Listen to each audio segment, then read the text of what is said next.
All right, if you're a diehard Browns fan like me, someone who lives and breathes every snap, every headline, and every offseason rumor, then you've come to the right place. Smash that subscribe button and ring the notification bell so you never miss an update, because what we're building here is a haven for authentic football talk. No superficial fluff, just deep dives, film breakdowns, and the kind of gritty analysis that true fans like us crave. Now let's jump right in, because this Browns offseason has been an absolute roller coaster. If you blinked, you probably missed 5 storylines at once. It's been one bombshell after another. Myles Garrett trade rumors that seemingly materialized out of thin air, sending the fan base into a frenzy.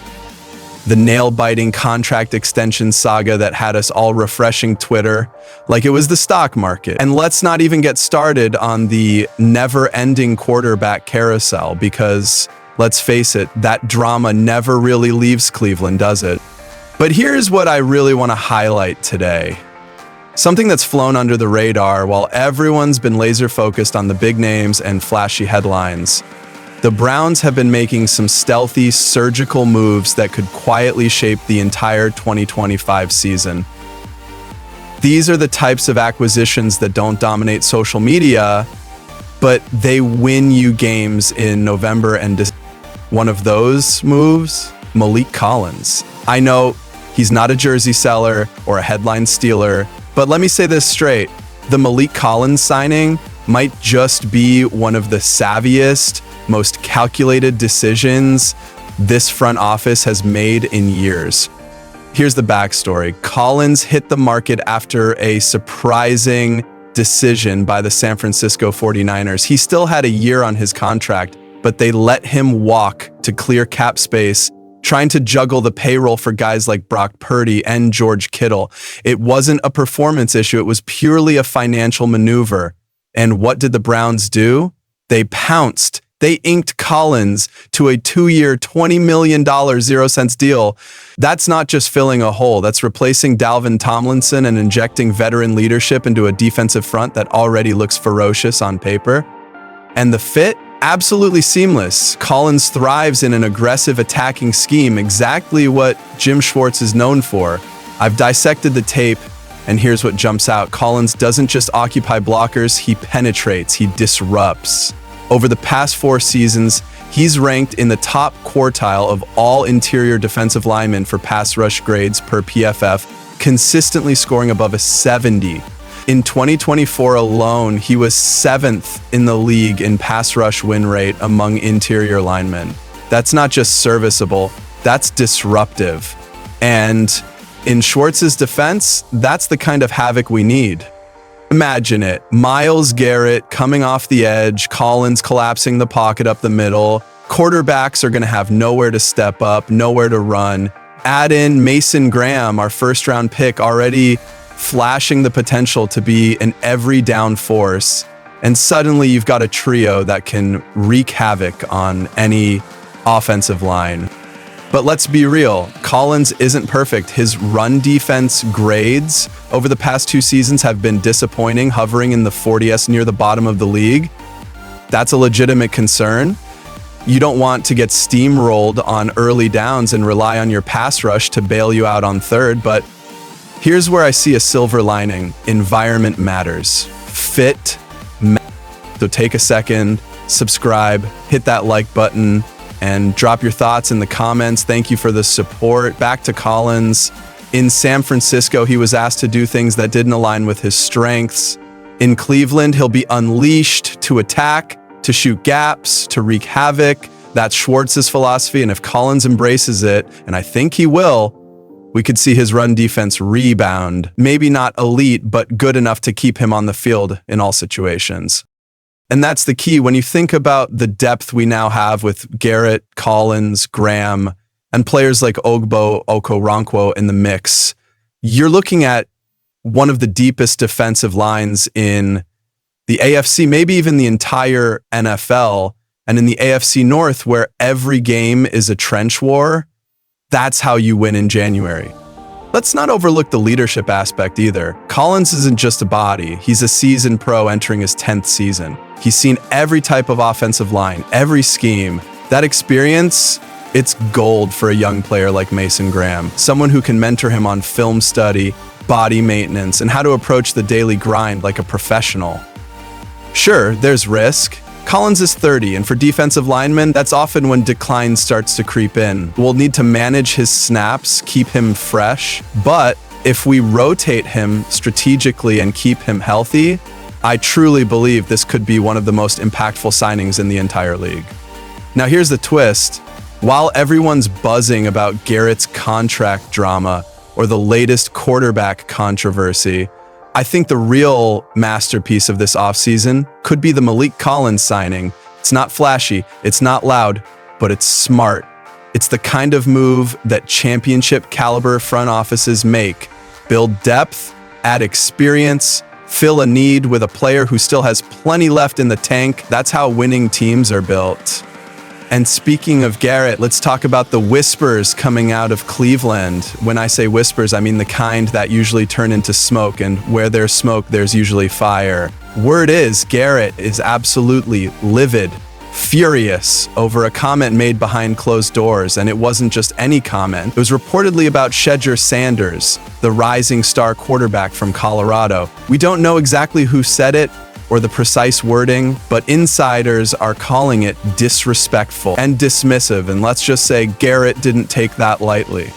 He's always been a player who wears his heart on his sleeve, especially when it comes to respecting talent. Whether it was a shot at Shedeur's skills, his toughness, or what he represents as the new breed of quarterback, it clearly struck a nerve. And I get it, Garrett is a locker room leader.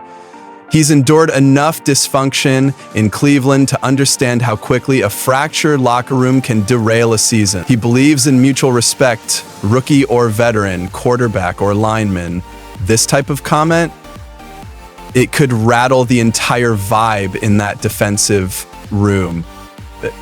Now let's take a step back. Shedeur Sanders isn't just any prospect. He's the son of Deion Sanders.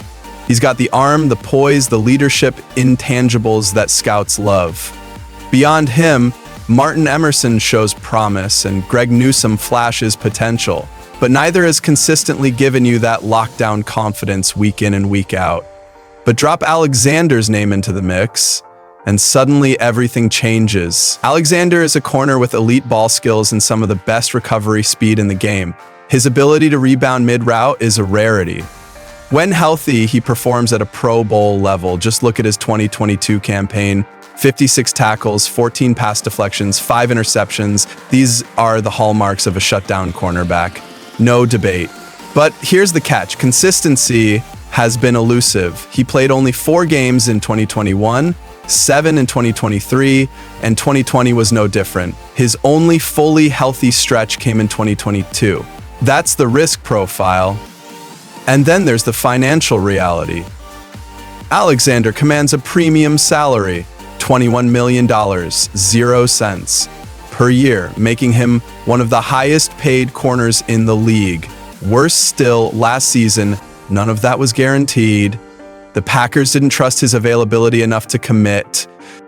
So why should the Browns? Because Browns fans, sometimes you bet on talent, sometimes you bet on upside. This defense has the skeleton of a championship caliber unit. The defensive line is elite. The secondary is one key piece away. Add Alexander, and suddenly you've got a fearsome CB tandem. Ward on one side, Alexander on the other. That's a coverage nightmare for opposing offenses. Financially, it's not a no-brainer. Cleveland's current cap space sits around $18,100,000, 0 cents, just shy of Alexander's price tag. But here's where it gets interesting. Greg Newsome's 2025 cap hit is $13,370,000, 0 cents.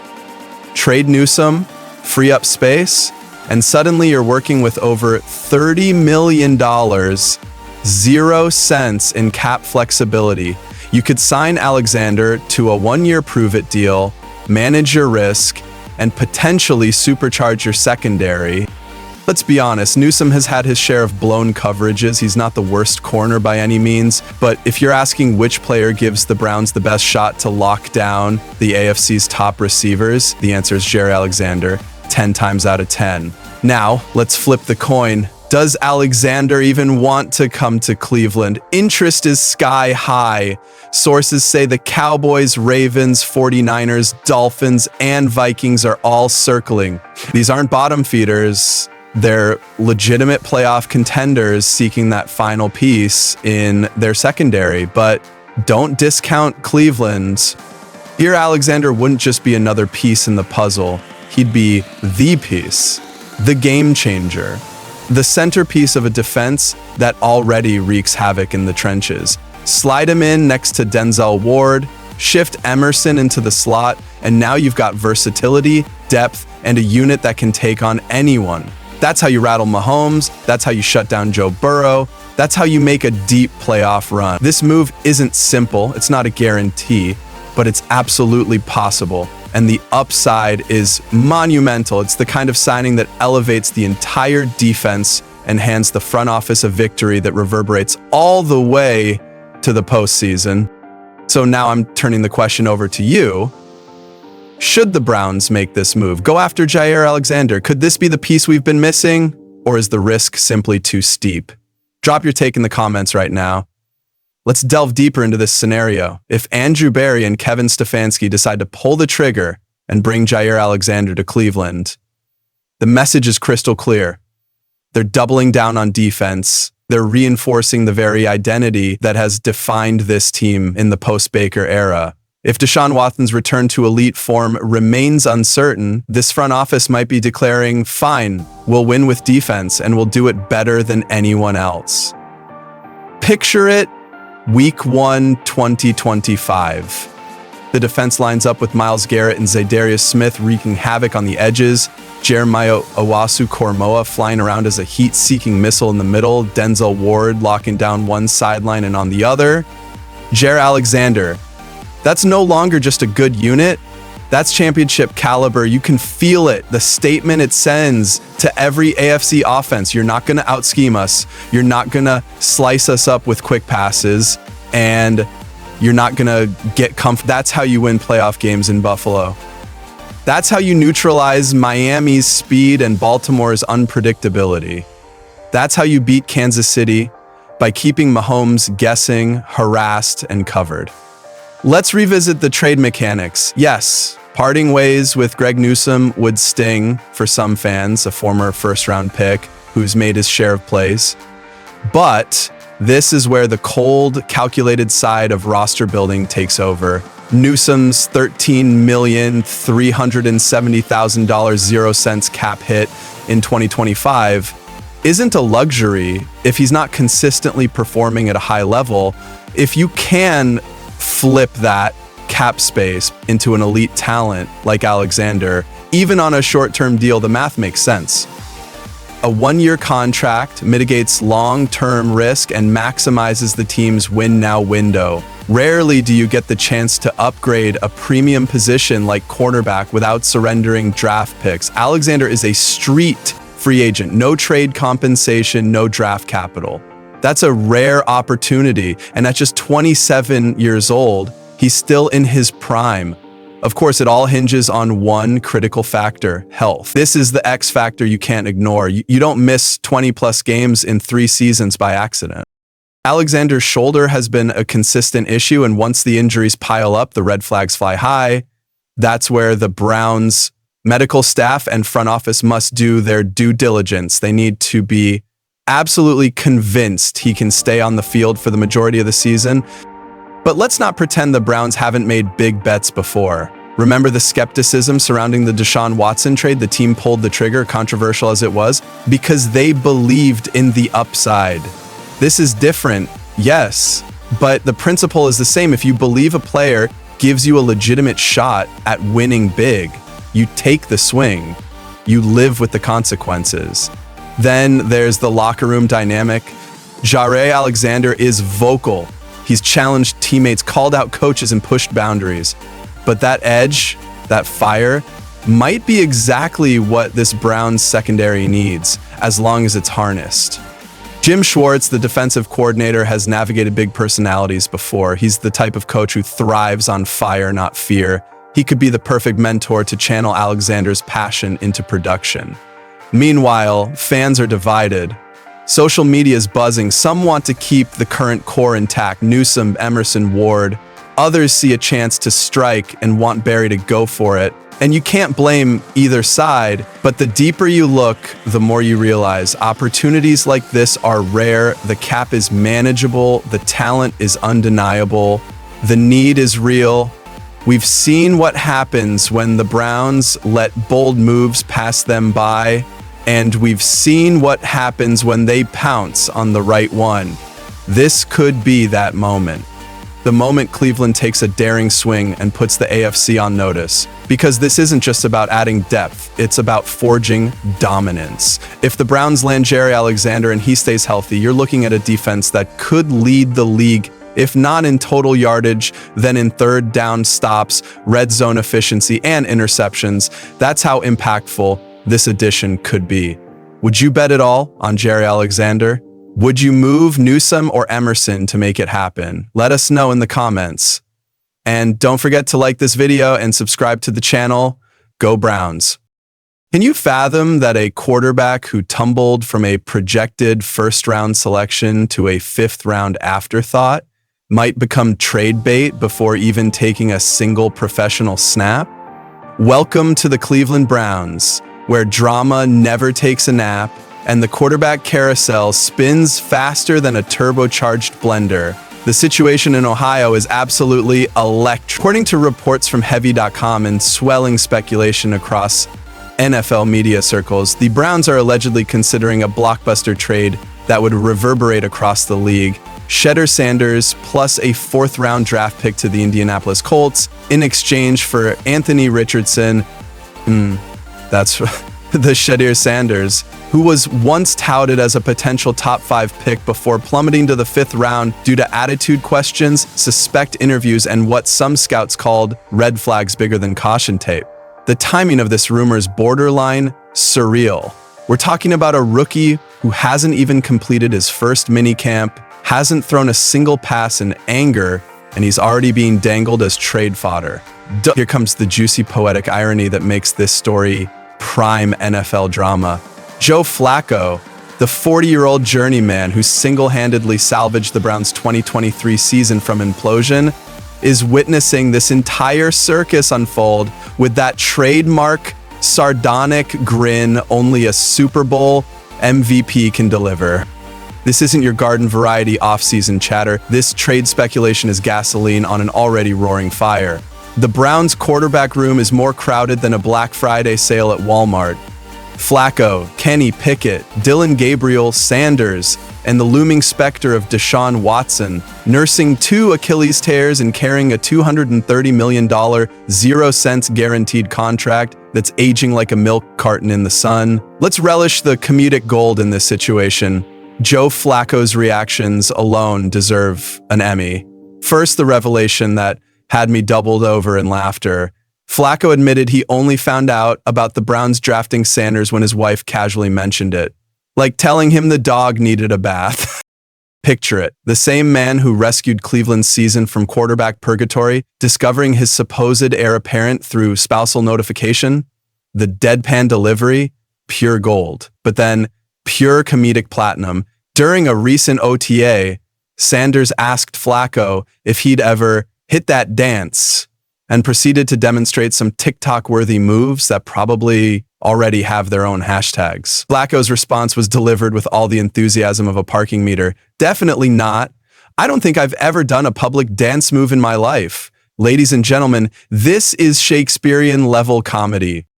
On one side, you got Shedeur Sanders, the Colorado prince dripping in diamond chains worth more than most people's cars, wearing designer fits that could pay my mortgage twice over, and flexing viral dances before the play even ends. On the other, Joe Flacco, a man who's been throwing NFL spirals since Sanders was memorizing multiplication tables and who treats dancing like it's radioactive waste that might contaminate his quarterback aura. The generational divide isn't just visible, it's a grand canyon of difference. When reporters bait Flacco into discussing his mentor role with the rookies, he flat out declared, "Look, I'm here to win football games, not run a daycare center."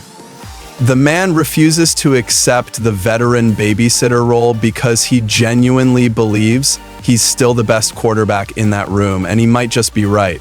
This dynamic is creating locker room chemistry that's part sitcom, part documentary. Sanders even admitted he's starstruck seeing Flacco every day, while Flacco treats Sanders like an interesting science experiment that he's observing with academic detachment. Here's where things get controversial, where Browns fans might either dance in the streets or burn their jerseys in effigy. Let's unpack this potential Richardson trade from every possible angle, because this move could shape Cleveland's next decade. The case for the trade is actually stronger than many realize. Anthony Richardson was the 4th overall pick in 2023, and that draft capital doesn't just vanish into thin air because of rookie struggles. Yes, he struggled mightily with accuracy, a brutal 47.7% completion rate last season that made Chad Pennington look like Aaron Rodgers. And yes, he got benched for Joe Flacco in Indy faster than you can say franchise quarterback, but the physical tools, they're absolutely undeniable, frankly terrifying for opposing defenses. We're talking about a 6'4", 244-pound athletic marvel who can effortlessly launch 70-yard bombs and clock a legitimate 4.4-second 40-yard dash that makes linebackers question their life choices. His arm talent is elite tier, his mobility is game-altering, and his upside remains sky-high despite early struggles.